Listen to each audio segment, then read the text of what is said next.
Bismillahirrahmanirrahim. Assalamualaikum warahmatullahi wabarakatuh.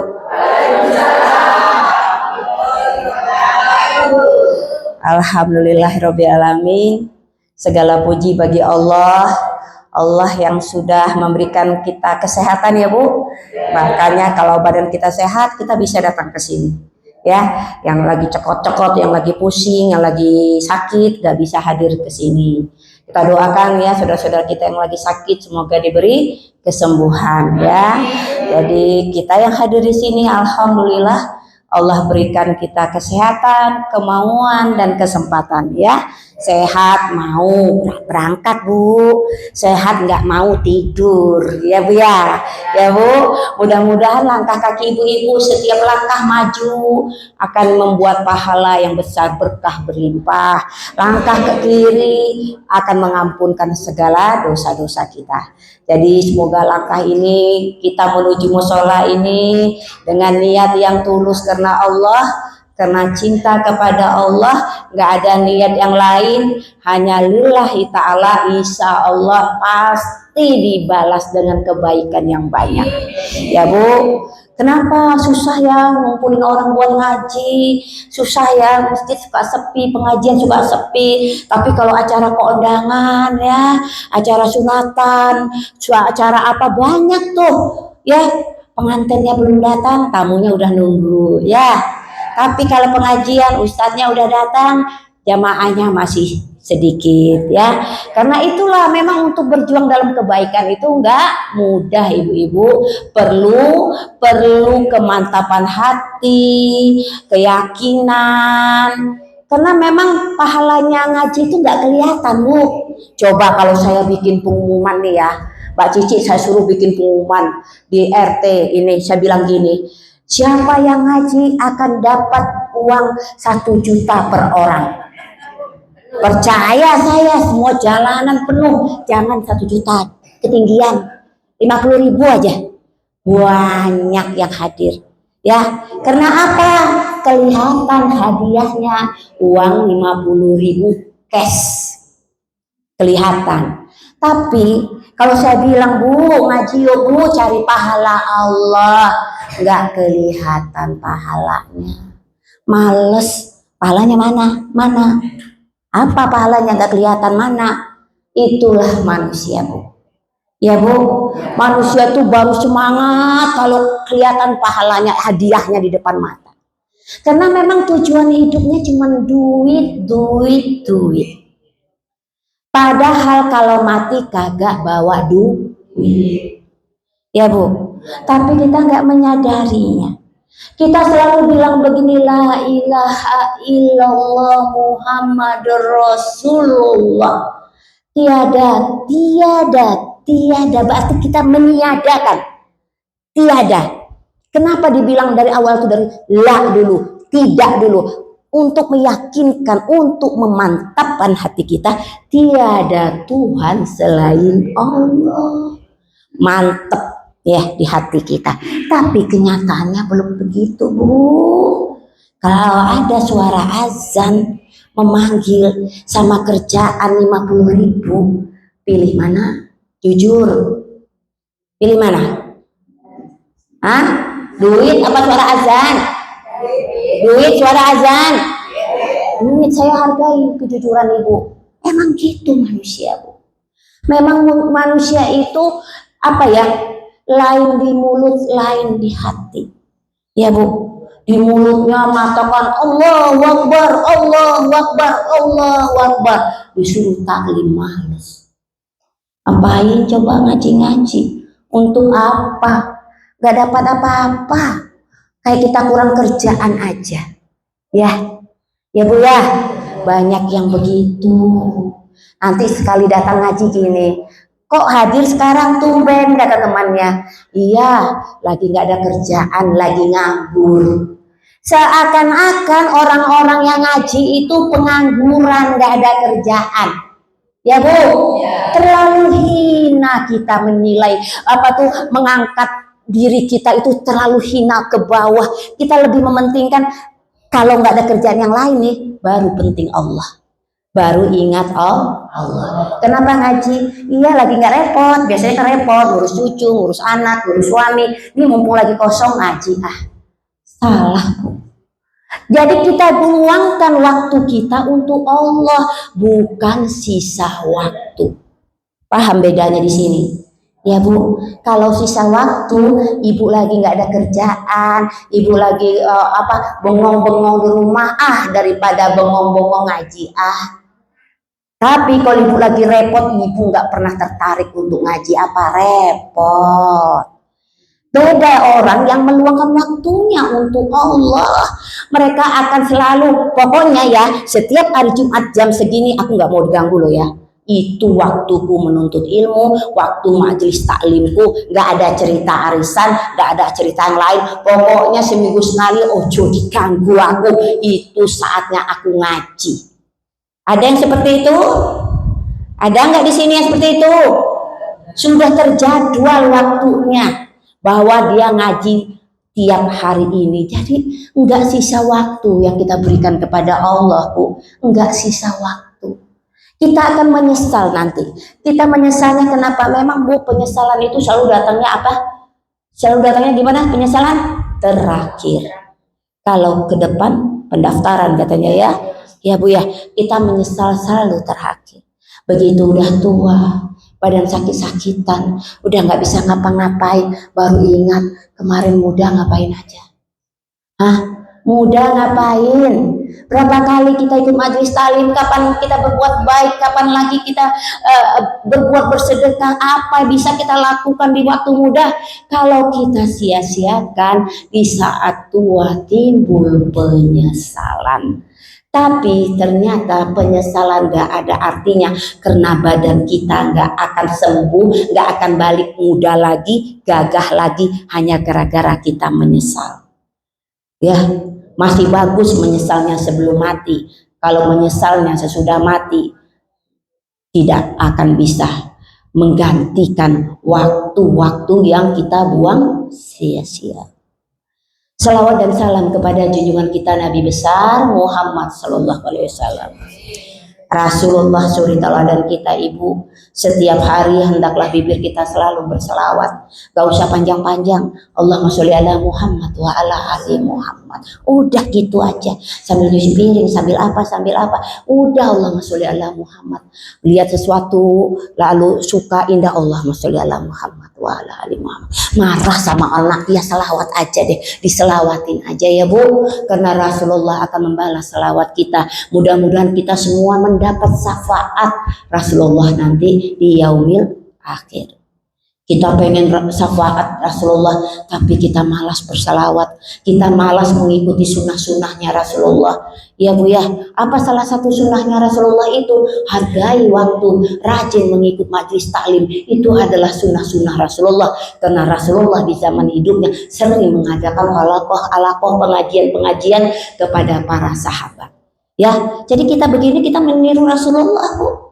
Ya Bu, Rasulullah mengadakan kajian-kajian, membahas masalah Allah, wahyu yang Allah turunkan kepada Rasulullah, ayat demi ayat disampaikan kepada sahabat. Ya Bu, itulah membuat umat Islam itu berkembang di mana-mana. Ya Bu ya, masih semangat Bu?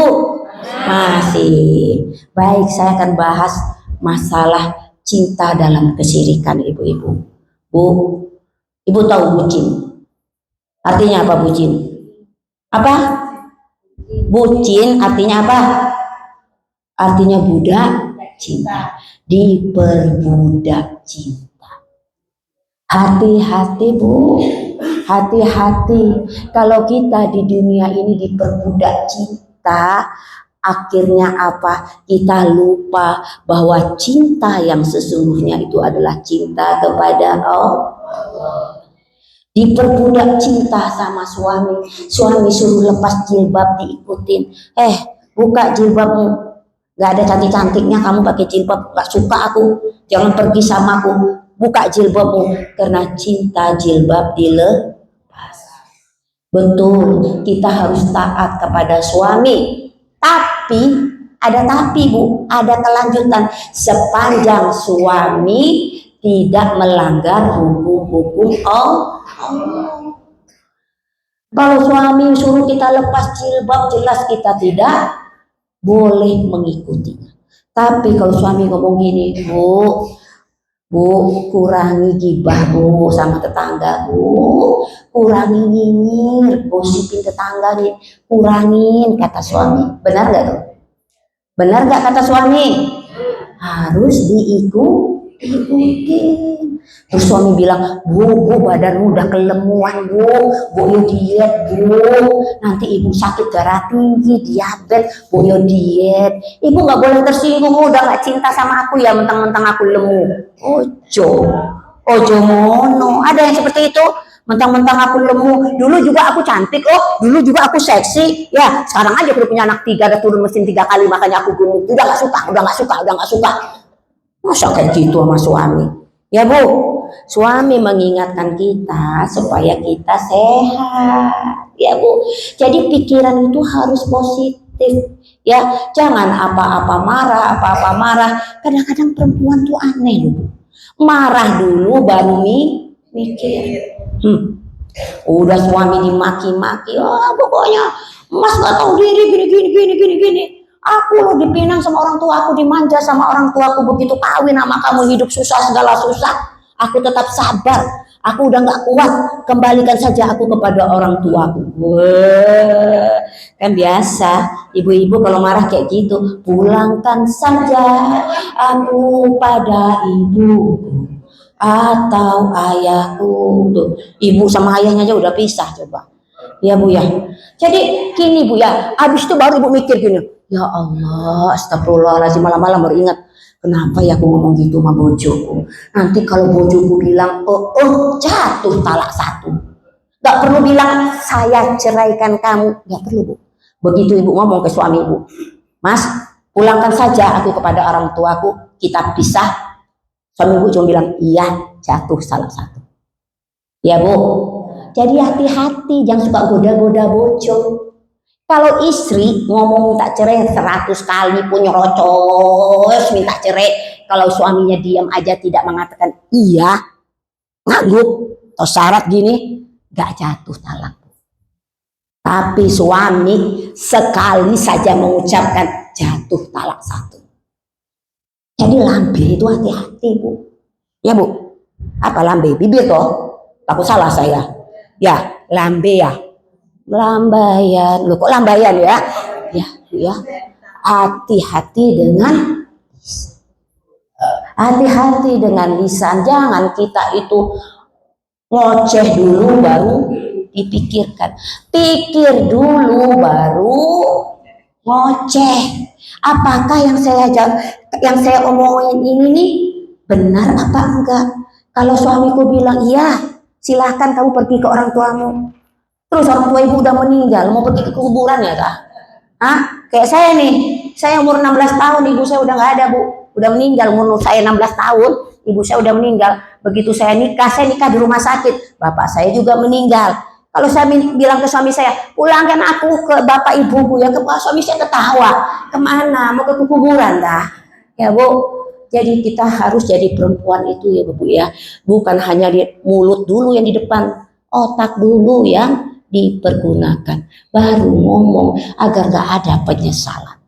Ya Bu, banyak orang itu ya berantem besti-besti tuh, berantem kenapa? Cocor dulu, mulut dulu, baru otak mikir. Ya enggak Bu, ngomongin teman, sampai aneh lo, makin hari kok makin kusut. Ya, padahal niatnya mungkin menasihati biar temannya ngerawat diri, niatnya bagus nih. Ya, tapi cara penyampaian nggak benar. Orang dibilang kusut, temannya tersinggung kan. Nah, kalau temannya tersinggung, temannya menjauh dari dia, baru dia mikir, oh boyo, kok dia berubah yo sama aku yo, nggak kayak dulu lagi yo. Oh boyo, salahku yang salah, ucapku salah. Selalu begitu kan? Pernah nggak seperti itu? Akhirnya menyesali ucapan kita sendiri. Ya Bu, jadi hati-hati, jangan duluan mulut daripada otak. Ya Bu, loh malah ke sana tadi. Tadi kita bahas syirik ya Bu. Hati-hati dengan syirik. Kenapa saya awali dengan la ilaha illallah? Karena ini syahadat, Bu. Pemurnian akidah kita. Kita menepis, tidak ada harta, tidak anak, tidak suami, tidak semua, tidak ada. Yang aku sembah hanya Allah. La ilaha illallah. Tidak ada Tuhan, tidak ada sembahan-sembahan yang lain kecuali Allah. Siap nggak? Siap nggak? Siap. Contoh. Saya mau ibu-ibu jawab jujur, ya Bu. Ibu, ya Bu ya. Ada rezeki, ada uang, adalah sedikit di tabungan ibu ya. Terus ada teman ibu yang susah, mau pinjam uang, ya. Dia perlu buat anaknya sedang sakit. Benar-benar sakit nih, nggak ngarang. Ibu tahu anaknya sedang sakit, uang ibu ada, lalu dia pinjam. Ibu bilang nggak punya uang, nggak ada uangku, maaf yo, sampo yo, aku nggak punya uang.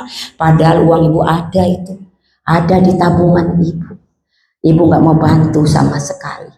Ya Bu, saya tanya, ibu lebih cintai harta ibu, apakah menolong teman ibu yang disuruh oleh Allah?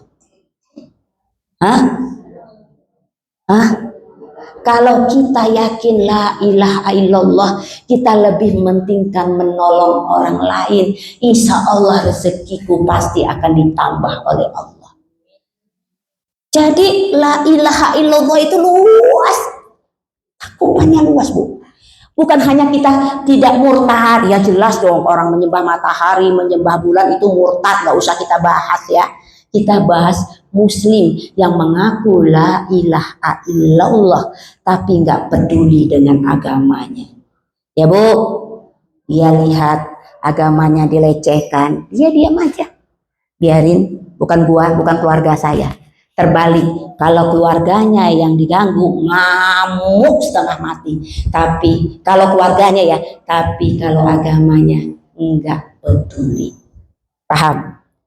Jadi orang yang kuat imannya kepada Allah, dia enggak takut siapa-siapa. Dia hanya takut kepada Allah.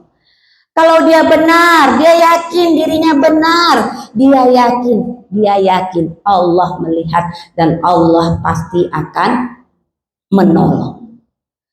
Jadi hati-hati ya Bu, kita sekarang banyak dipertontonkan hal-hal yang penuh dengan kesyirikan. Ya Bu, misal anak kita ada yang ngelamar, wetonmu kan apa Bu? Weton, hari lahir. Nggak cocok sama anakku, nggak bahagia nanti hidup kalian, ditolak lamarannya. Ada istilah mengajarkan seperti itu? Gak ada. Semua hari baik. Masalah nanti rumah tangga bahagia atau tidak itu serahkan kepada Allah. Yang penting kita cari menantu yang beriman, imannya sama, ada sayang sama anak kita, soleh, itu sudah cukup Bu. Jangan hitung-hitungan hari, itu jelas melanggar aturan Allah. Jadi kalau kita udah siap la ilaha illallah, kita harus yakin di hati kita tidak ada ilah yang lain kecuali Allah. Enak Bu kalau begitu Bu. Kalau kita mantapkan di hati kita nggak pernah gelisah. Apapun itu, lagi banyak masalah, tenang, ada Allah. Lagi ada kesulitan, ujian, tenang, hasbunallah wa ni'mal wakil. Ada Allah satu-satunya penolong kita, ya kan? Tenang kita, jadi gak ada ketakutan, gak ada kegelisahan kalau kita hanya yakin kepada Allah tanpa ada pikiran-pikiran yang lain, hanya untuk Allah. Paham Bu? Baik, saya sudah catat ya Bu ya. Saya takutnya nanti kajian saya sama lagi soalnya. 5 tanda manusia yang cinta kepada dunia ya Bu ya. 1, catat Bu, nanti saya ingat, saya tanya biar dapat hadiah ya. Catat dalam hati, dalam otak ya. 5 tanda orang yang diperbudak dunia Bu. bucin sama dunia itu adalah satu, niat ibadahnya itu karena dunia. Contoh begini Bu, contohnya seperti ini ya, bekerja itu hanya untuk dunia aja. Untuk dunia, semua yang dia lakukan untuk dunia, seakan-akan hidupnya selama-lamanya untuk dunia. Tidak ada dia memikirkan untuk Allah. Apa yang dia lakukan itu untuk dunia. Bekerja banting tulang siang malam hanya untuk dunia. Cinta sama dunia. Dan yang paling kelihatan adalah cinta kepada keluarga. Terlalu cinta kepada suami, terlalu cinta kepada anak, terlalu cinta kepada harta. Padahal semuanya itu adalah hanya titipan dan hanya di dunia saja Bu. Ketika kita kembali Bu, saya tanya Bu, kalau kembali nanti anak-anak Ibu pada ngikut tuh, ikut ke kuburan, ikut ditanam sama Ibu. Ada yang mau ikut dikubur sama Ibu? Semua itu kita tinggalkan Bu. Kita tinggalkan keluarga, begitu ajal menjemput kita berangkat sendiri Bu, hanya dengan pakaian itu, kain kafan 5 lembar Bu. Kemudian kita dikubur Bu, anak-anak kita nangis minggu lah paling top Bu. Habis itu kerja lagi mereka hidup lagi, berkembang lagi. Kita terlupakan. Jadi Bu, kalau kita hanya cinta kepada dunia, maka dunia itulah yang kita dapat. Kita nggak dapat apa-apa. Hanya sampai di situ perjuangan kita untuk membesarkan anak, membahagiakan suami. Tapi semua yang kita lakukan itu bukan karena Allah, hanya sekedar cinta pada dunia. Paham Bu? Bukan nggak boleh Bu, kita nggak cinta kepada dunia, bukan nggak boleh. Boleh. Kita boleh cinta kepada dunia. Dan memang fitrah seorang ibu cinta kepada anaknya, ya enggak? Seorang suami harus bertanggung jawab kepada istri-istrinya. Itu kan semua sudah diatur dalam agama. Tapi ingat, jangan sampai cinta-cinta itu membuat kalian lupa kepada Allah. Ya Bu? Ya Bu. Kadang kita saking cinta sama suami, ya Allah, kita sampai lupa siapa yang menitipkan suami itu kepada kita. Ya Bu, kita hanya mikirkan suami, mengurus suami apa, tapi kita lupa mengingatkan suami kita. Kalau lagi malas sholat di masjid, kita ingatkan, Mas udah azan Mas, ayo kita sama-sama ke masjid. Kita ingatkan, Bu, justru ibu-ibu yang cerewet itu sebenarnya ibu-ibu yang sayang kepada anak dan suaminya. Karena apa? Mulutnya itu nggak berhenti nyinyir mengingatkan keluarganya. Karena kita semua akan diminta pertanggungjawaban Bu. Jangan sampai cinta kita kepada dunia ini membuat kita lupa bahwa kita di dunia ini nggak lama Bu. Nggak lama. Rasulullah berapa umurnya? Berapa umur Rasulullah? 63 tahun. Itu tahun Hijriah. Tahun Masehi sekitar 60-an. Ya Bu. Dan kita ini umat Nabi. Enggak seperti umat Nabi Nuh, Nabi Musa yang panjang-panjang sekian ratus tahun. Kita mah enggak jauh-jauh dari Rasulullah. Kalau ada sekarang umurnya 70, 75 itu bonus Bu. Bonus yang dapat melebihi umur Rasulullah. Sekarang kita lihat ya Bu, mudah-mudah orang sudah pada meninggal Bu. Tahu kebakaran kemarin di Glodok Plaza? Dapat beritanya Bu? Di Glodok Plaza kebakaran. Saya lama di Jakarta Bu, baru tahu saya di Glodok Plaza itu ada tempat night club, dugem, diskotik, itu baru tahu saya juga ya. Ternyata ada di lantai 8 itu tempat dunia malam ya Bu ya. Di situ ya Bu, ya Allah Bu, tiba-tiba kebakaran Bu. Ya Bu, ada lagi kisah yang buat pembelajaran buat kita. Suami nih saya baca ya di koran, suaminya ini minta izin kepada istrinya, minta izin gini, kerja dinas di luar kota ya, istrinya nyiapkan pakaian, suami dinas di luar kota, ternyata ikut mati hangus terbakar di Glodok Plaza. Artinya apa? Dia berbohong kepada istrinya, ngaku-ngaku dinas luar, taunya lagi enak-enakan di diskotik banyak perempuan. Kebakaran banyak yang meninggal Bu. Muda-muda cantik-cantik, pramugari cantik-cantik meninggal Bu. Mereka mengadakan ulang tahun di situ di ruang karaoke. Ya Bu, dia nyanyi-nyanyi nggak sadar di luar api sudah tinggi. Ya akhirnya terkepung dan hangus terbakar. Ya Bu ya. Nah ini yang saya tunggu-tunggu dari tadi. Kok lihat kok nggak ada. Makasih banyak. Saya minum dulu ya Bu. Astagfirullahaladzim. Bismillah. Kalau udah tua tuh Bu, kaki yang nggak tahan ya.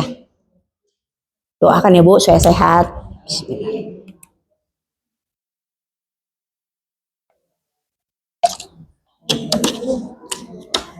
Oke, kita lanjut ya Bu ya. Nah, itu pembelajaran bagi kita semua. Pembelajaran bagi kita bahwa kematian itu gak pernah bisa kita tahu. Ya Bu, kematian itu rahasia Allah. Bahkan malaikat maut pun gak tahu sampai Allah perintahkan kau cabut nyawa si fulana. Saat itulah malaikat maut bergerak mencabut nyawa kita. Jadi jin, malaikat semua kagak tahu kapan kita mati. Ini Bu, di rahasia Allah semuanya. Termasuk orang yang saat itu berada di nightclub Glodok Plaza itu. Siapa sangka mereka merayakan ulang tahun senang-senang di sana dengar hingar-hingar musik yang luar biasa, dung dung dung dung dung dung.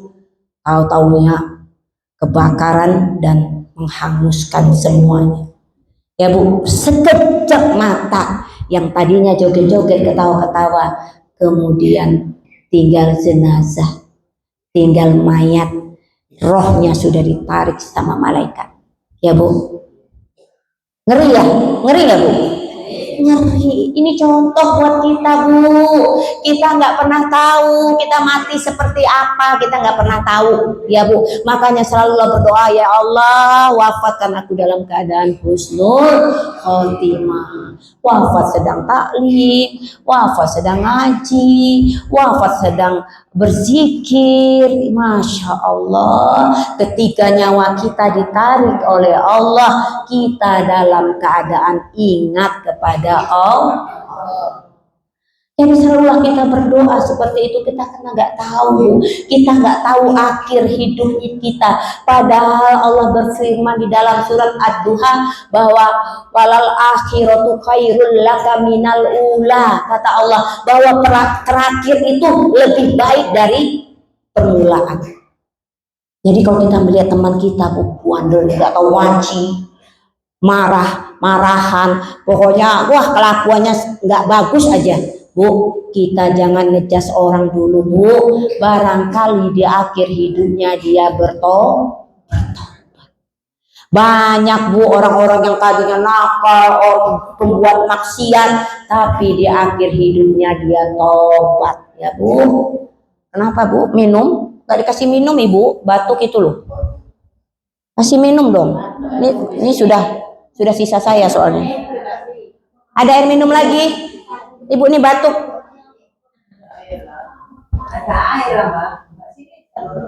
Kasih Ibu. Ya Ibu-ibu tarik nafas Bu. Nah kalau batuk. Jadi Ibu kita kembali lagi tadi. Sampai mana lupa saya. Sampai mana tadi kajian kita? Dah semua pada hang. Apa Bu? Apa?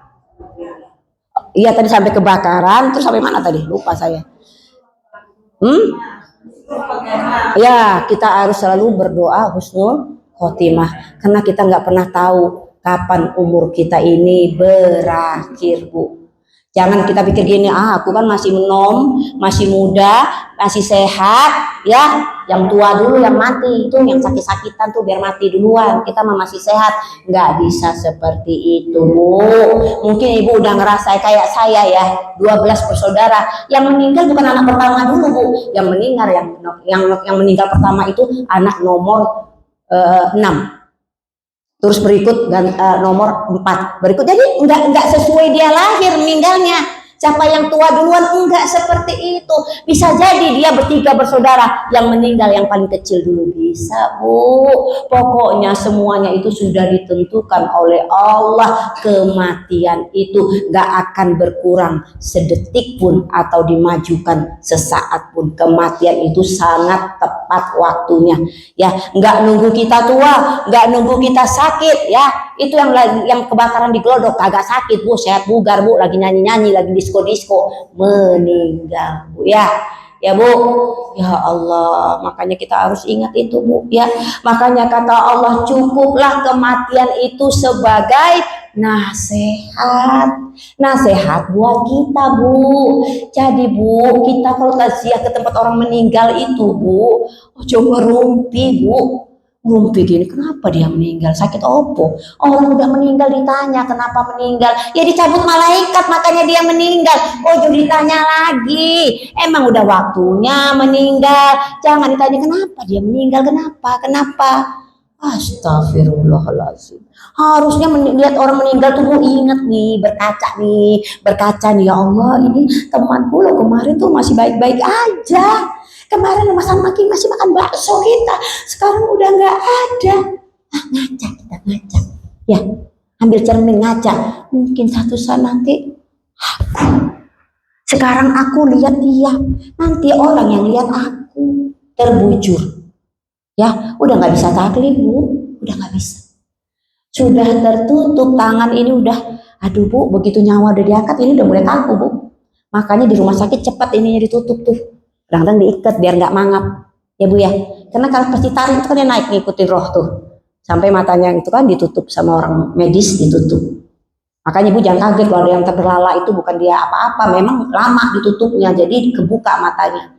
Ya Bu, saat itu sudah nggak ada, cukup. Dan penantian yang panjang di alam barzakh Bu, di alam kubur Bu, entah miliaran tahun, entah sampai kapan Bu, yang meninggal dari zaman Nabi Adam sampai sekarang Bu, masih di dalam alam kubur, di alam barzakh Bu. Jadi Bu, alam barzakh, alam kubur itu tuh adalah DP kalau istilah kita. Adalah, udah jangan ngobrol ya Bu, nanti saya lupa lagi. Kalau diajak ngobrol saya lupa lagi. Saya memang begitu orangnya, soalnya harus fokus ya Bu ya. Tuh, lupa lagi saya kan. Ya, di alam barzakh nanti ya Bu, perhatikan. Di alam barzakh nanti kita Bu nunggunya tuh lama, lama. Dan disitulah nanti akan diperlihatkan amal ibadah kita Bu. Kita yang suka sedekah, insya Allah makam kita di alam barzakh kita tuh terang benderang, amal solehnya banyak, kita nyaman seperti mimpi indah tidur kita Bu. Ya Bu, nggak mimpi dikejar-kejar setan, dikejar-kejar anjing. Enggak, kita nyaman. Surga-surga itu sudah dipertontonkan oleh kita di alam barzakh Bu. Jadi kalau di alam kubur kita aman Bu, insya Allah Bu, itu perspot Bu, DP, insya Allah di hari akhir nanti, di hari pembalasan nanti, tempat kita sudah mendekati surga. Paham Bu? Tapi Bu, di alam kubur sudah dapat perspot Bu. Ya Bu, metitnya setengah mati. Makanya tulangnya dijepit Bu, bumi bergeretak bunyi tulangnya itu. Jadi ada Bu azab kubur itu Bu, ada Bu. Siapa yang menanam dia yang menuai. Apa yang kita tanam itu yang kita dapat. Kita tanam kebaikan, kita akan tuai kebaikan di alam barzakh. Nah, hadiah-hadiah tadi yang dijanjikan oleh Allah, kalau kamu dapat datang ke majelis taklim, kamu akan dapat pahala. Itu tuh akan ibu rasakan nanti di alam barzakh, yang waktunya itu nggak ada tahu ujungnya kapan, sampai hari kiamat Bu. Kalau kita di dunia 63 tahun, di sana Bu kagak tahu sampai kapan, bisa 1 miliar tahun, 2 miliar tahun, kagak kita pernah tahu Bu. Ya Bu, berapa generasi kan Bu, nenek kita udah nggak ada, nenek orang tua kita udah pada hilang. Ya Bu, itu mereka menunggu sampai nanti ada yang nyusul lagi anak kita, cucu kita, semua generasi bertambah, dan kematian terus. Ya Bu, kemarin Bu kucing, saya kan penyayang kucing Bu, kucing saya sakit ya Bu ya. Udah saya bawa ke dokter, entah berapa dokter nggak sembuh-sembuh karena sakit ginjal bu kucing saya itu. Jadi makannya khusus apa khusus. Terus apa ada dokter disuapin, saya suapin terus bu, saya sepet ya bu, saya tungguin. Kayaknya dia nazak bu ya, nazak gitu loh bu, napasnya satu-satu ya. Saya bilang nama kucing saya itu kan namanya Keker. Keker, mama ikhlas, udah nggak tahan, saya nggak tega lihat dia sakit seperti itu. Mama ikhlas, terima kasih, udah nenangin mama, udah nemenin mama. Kalau Keker mau pergi, mama nggak apa-apa, ikhlas. Dia kayaknya kesakitan banget. Saya bilang kepada mati saya gini, ya Allah, hewan ini kan nggak ada dosa ya. Hewan kan nggak ada dosa ya bu, ya bu, karena dia nggak punya akal kan. Yang punya dosa itu kan manusia dan jin kan. Kalau hewan kan nggak ada. Tolong jangan dia bikin sakit seperti ini. Saya nggak tega gitu. Napas satu-satu, napas satu-satu. Saya tahlilin bu kayak manusia aja. Saya bilang la ilaha illallah. Saya gitu-gituin ya bu ya. Terus karena saya nggak tega sampai malam saya tinggal bu ya. Pagi-pagi saya bilang gini ke anak saya, lihat Keker, nanti kasih tahu satpam dikuburin di mana. Ya disuruh satpam kuburin. Biasanya kalau kucing saya mati suruh satpam yang kuburin. Anak saya pagi ngomong gini, enggak mak, kepalanya bangun dia duduk. Saya tuh berpikir, astagfirullahaladzim, sampai sekarang masih hidup bu. Ya bu, padahal udah nazak bu, udah nazak. Sampai sekarang masih saya rawat, masih saya suapin, masih hidup sampai sekarang. Itu bu ya, itu hewan bu, hewan yang nggak ada dosa aja bu, nasanya sakit bu, apalagi kita manusia. Saya ngelihat itu bu, saya berkaca pada diri saya, ya Allah jauhkan aku dari kematian yang menyiksa. Kalau engkau pengen cabut nyawaku, cabut cepat dalam keadaan husnul khotimah. Apa enak di sini lama-lama di tongkrongan nyawa, gitu ngeri ya bu. Nauzubillah menjalik ya Allah bu, ibu sekali-sekali pergi deh main ke ICU gitu, lihat-lihat gitu, biar ibu tuh ada rasa takut, jangan dipikirin duit toh, ya lihat ke ICU gimana, selang di sini, gimana-mana ya Allah, nafasnya itu dilihat pakai itu bunyi ning tit tit tit tit tit hilang, udah pernah trauma kan, tuh, ya Allah. Jangan trauma bu, itu dijadikan pembelajaran. Iya tuh bu ngerasakan ya, bagaimana bu, kita sekarang sehat bu, tapi nggak ada yang jamin kita nggak ngalami seperti itu. Ya bu, caranya bagaimana sih menghadapinya supaya kita wafat tuh enak bu? Pengen tahu? Kalau nggak pengen tahu sih nggak kasih tahu. Pengen tahu nggak? Ya, dari sekarang bu. Dari sekarang tanam kebaikan. Ingat la ilaha illallah. Jangan buat sekutu-sekutu selain dari Allah. Fokus kepada Allah. Insya Allah kita wafat pun nanti Allah akan mencabut nyawa kita, memerintahkan kepada malaikat untuk hati-hati, untuk pelan-pelan, karena hambaku ini sangat mencintai. Ya bu, kalau kita ingin hati mati enak, cintai yang punya nyawa. Siapa yang punya nyawa? Siapa? Siapa? Allah yang punya nyawa. Nyawa kita nih Allah yang punya, bu. Maka kita gak usah belagu, bu. Mentang-mentang cantik, mentang-mentang kaya. Wah, belagunya minta ampun, mentang-mentang terkenal. Songong, ya bu. Ya bu. Jangan songong, ya. Hidup ini gak lama, gak lama. Gak lama. Begitu Allah menarik nyawa kita, malaikat cabut nyawa kita, kita bukan disebut apa-apa lagi. Disebutnya apa? Disebutnya mayat. Ya bu, sopo jenazah sopo gitu. Nggak akan ngomong gini, Lilis, nggak gitu. Misalnya nama yang meninggal tuh Lilis, misalnya ada nama Lilis nggak di sini? Nggak ada ya. Lilis biasanya. Oh ada. Oh maaf, berarti Fulana aja. Oh Fulana nggak ada. Pasti orang ngomongnya gini, ini jenazah siapa? Paham bu? Kok modern yo kajian hari ini yo? Sekali-sekali kita harus ditakuti bu, ya bu, biar sadar. Ada efek kecut gitu loh. Biar ingat. Tuh. Jangan pernah gini bu. Ya Allah, aku tuh ya mau sedekah, hidupku susah. Ya kalau ada yang berpikiran begitu nih, ya saya mewakili nih. Kalau ada yang ngomong gini, saya mau sedekah, hidup susah. Apa yang mau sedekahin? Ya bu ya. Ada seperti itu, bu. Satu ketika Rasulullah didatangi seorang sahabat yang ingin menikah, ya. Rasulullah bilang, apa yang kamu punya? Saya nggak punya apa-apa, ya, nggak punya apa-apa. Oh, bukan menikah. Seorang sahabat, maaf, di bulan Ramadan melakukan hubungan suami istri, kan harus bayar denda, ya kan? Sementara sahabat ini miskin, Bu, udah miskin, gasnya tinggi juga mungkin ya, jadi dia melanggar aturan, nggak boleh melakukan hubungan suami istri di siang hari Ramadan. Terus dia melapor kepada Rasulullah. Kata Rasulullah, kamu harus kasih makan fakir miskin sekian orang. Ya Rasulullah, saya nggak punya apa-apa. Saya nggak punya apa-apa. Bagaimana saya mau ngasih makan orang miskin? Kata sahabat. Terus Rasulullah bilang gini, ya sudah, kamu punya kurma, ada ya Allah ya Rasulullah 3 butir kurma. Ya sudah, kamu cari orang yang paling miskin di kampungmu, kasih 3 butir kurma itu untuk apa tuh, membayar dendamu. Terus yang fakir miskin tuh ngomong gini, yang paling miskin tuh saya ya Rasulullah. Rasulullah sampai tertawa, Bu, tersenyum Rasulullah. Rasulullah nggak marah. Ya sudah, kurmanya buat kamu. Paham Ibu di sini? Ya. Paham nggak cerita saya ini dengan sedekah? Jadi Bu, sedekah itu sesuai dengan kemampuan. Allah Maha tahu kemampuan Ibu, isi dompet Ibu yang Ibu simpan di balik bantal, di bawah kasur, di balik lemari yang Ibu umpetin, Allah tahu. Nggak bisa Ibu bohong-bohongin.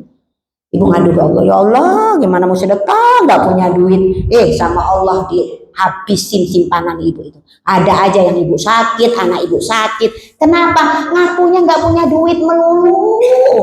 Ada yang seperti itu, Bu. Hah? Ngaku nggak punya duit. Kalau nggak punya duit beneran nggak apa-apa, Bu. Tapi adalah simpanannya barang 100.000, 200.000 di bawah balik bantalnya, di bawah kasurnya. Ada. Emang Allah nggak tahu? Hah? Nggak tahu? Jangan jauh-jauh. Saya yang jauh ya ngomongin tentang Allah yang Maha Kuasa. Ngomong gini, Bu, punya kue, ya, Ibu sembunyiin biar nggak dimakan sama bojo Ibu. Karena bojo Ibu tukang makan, Ibu sembunyiin. Bojo Ibu nggak tahu, tapi semut tahu. Ibu datang udah dimakan Paham di sini? Ojo kikir Bu sama harta, Bu. Mampu kita berapa? 2.000 kasih, pokoknya sedekah. Jangan sampai kita menjadi orang yang paling miskin. Artinya apa? Kita yang akan diberikan orang sedekah. Ya Bu, mau seperti itu? Mau menerima sedekah atau memberi sedekah? Saya tanya. Maunya memberi apa menerima? Kalau kita mau memberi, ya jangan tunggu kaya dulu. Justru sedekahlah supaya kaya. Ya Bu, semakin digenggam itu duit, Bu, ya, semakin pelit, Bu, semakin jauh rezeki, Bu. Percaya. Karena saya sudah merasakan berkali-kali seperti itu. Begitu kita kasih sekian, diganti sekian lagi sama Allah. Gak akan pernah Allah itu medit kepada kita, Bu, asal kita yakin la ilaha illallah, tiada Tuhan selain Allah. Allah akan bantu kita. Jadi biasakan sedekah 2.000, 1.000. Ya Bu, karena kita mengeluarkan itu, Allah akan beri lagi. Ya Bu, jangan merasa orang termiskin di dunia. Aku manusia termiskin, apa tuh lagunya? Di dunia, saya nggak hafal. Jangan merasa termiskin di dunia. Jadilah saya terkaya di dunia, nggak punya harta, tapi saya kaya hati. Saya nggak bisa sedekah hari ini, tapi saya bantu saudara-saudara saya. Saya menyumbang tenaga saya, karena tenaga saya ini juga bernilai sedekah. Senyum pun sedekah. Udahlah nggak punya duit, hidup susah, ketemu tetangga. Tetangganya tadinya mau ngasih ayam gulai, karena lihat wajahnya cemberut, mundur lagi tetangganya.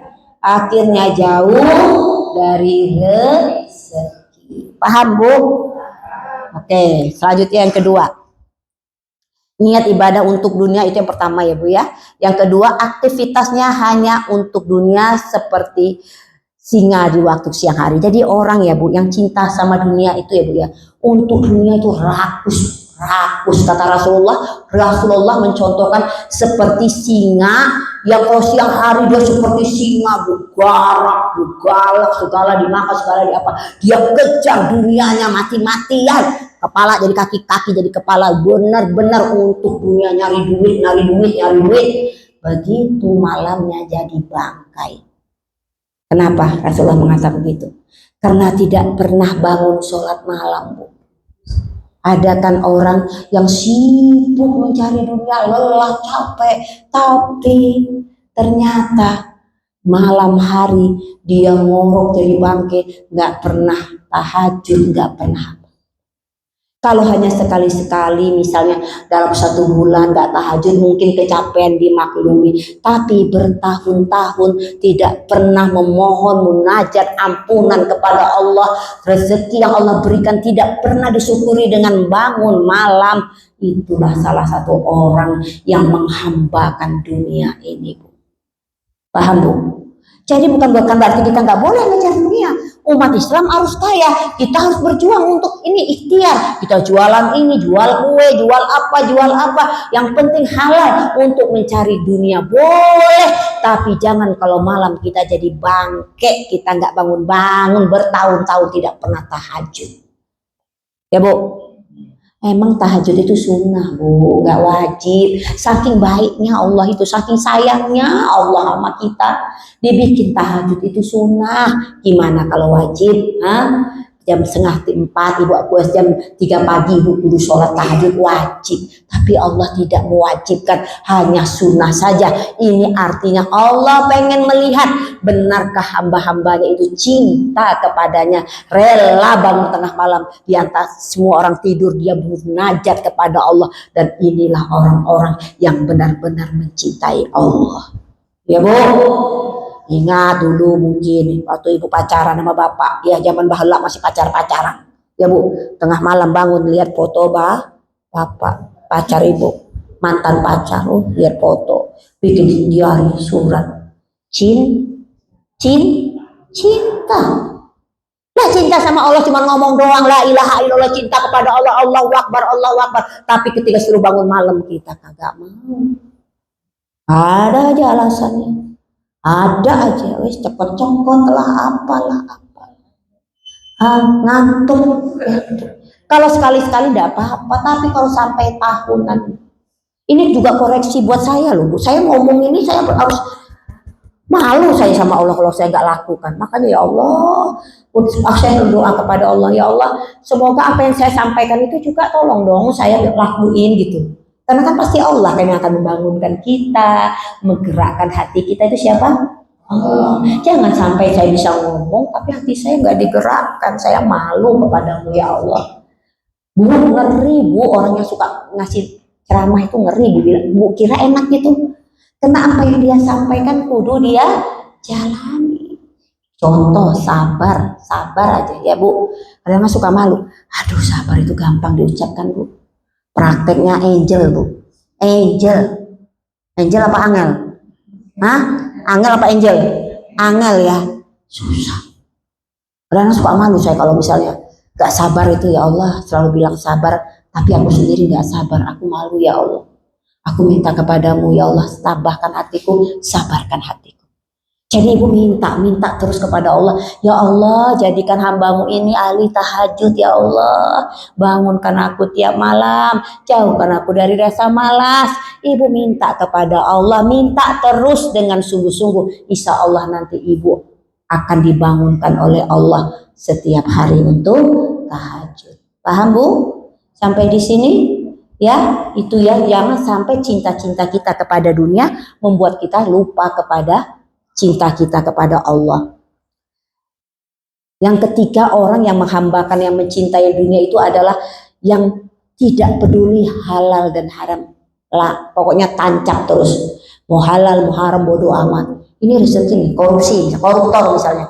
Ini haram, ini uang negara, ini uang rakyat. Bodoh amat. Yang penting dia kaya, keturunannya dia kaya, dia nggak peduli halal haram dilanggar semua. Ngeri nggak, Bu? Ngeri nggak, Bu? Saya tanya. Ibu pasti kan kalau ada yang ngasih babi, Ibu nggak akan makan ya? Ini ada babi, nunjuk, ada yang mau makan nggak? Nggak ada yang mau kan? Nggak ada yang mau kan? karena babi itu haram. Kita pasti nggak mau. Jangankan makan babi, dekat-dekatin sama orang yang makan babi aja kita nggak mau ya. Dekat wajannya, dekat apanya kita menghindar ya. Kita takut dosa karena itu haram. Sekarang pertanyaannya, pernahkah kita berpikir rezeki yang kita dapatkan itu halal apa haram? Misalnya kita ngutang sama orang gak pernah kita bayar, itu artinya maling kan Bu? Maling nggak? Orang yang gak mau bayar utang maling bukan? Ya, minjam ke temannya baik-baik terus gak bayar, maling bukan? Halal haram? Ini yang nggak mau bayar. Kalau yang mau bayar nggak apa-apa, boleh. Orang yang nggak mau bayar utang itu Bu, itu adalah perbuatan haram. Lalu uang itu dikasih makan anaknya, keluarganya, uang dari utang kasih makan nggak dibayar, besok status FB-nya lagi mejeng di Jakarta. Kan yang punya utang kesel ya, ya kata nggak punya duit, udah nyampe aja di Jakarta, ya Bu. Ya Bu, begitu juga Bu, orang yang korupsi Bu, ya Bu, harta itu dia kasih makan anak-anaknya. Dia nggak beli babi Bu, dia beli nasi padang. Ya, nasi padang halal kan, boleh kan, tapi asal usul rezekinya itu yang dipertanyakan. Ya Bu, kalau kita punya harta Bu, dua pertanyaan Allah Bu, nanti di alam keabadian, di alam pembalasan ditanya sama malaikat, dari mana kamu dapat harta itu dan kemana kamu keluarkan harta itu. Ya Bu, jadi jangan merasa, aku sih nggak pernah makan yang haram, nggak pernah makan babi. Tapi duit kita itu dari mana datangnya? Nauzubillah menjalik, ingatkan suami-suami kita untuk mencari makan yang halal. Jangan mencari makan dengan apa ya, dengan pungli, dengan apa namanya, hal-hal yang banyak kan, rezeki yang nggak halal itu, rezeki yang nggak halal itu banyak Bu.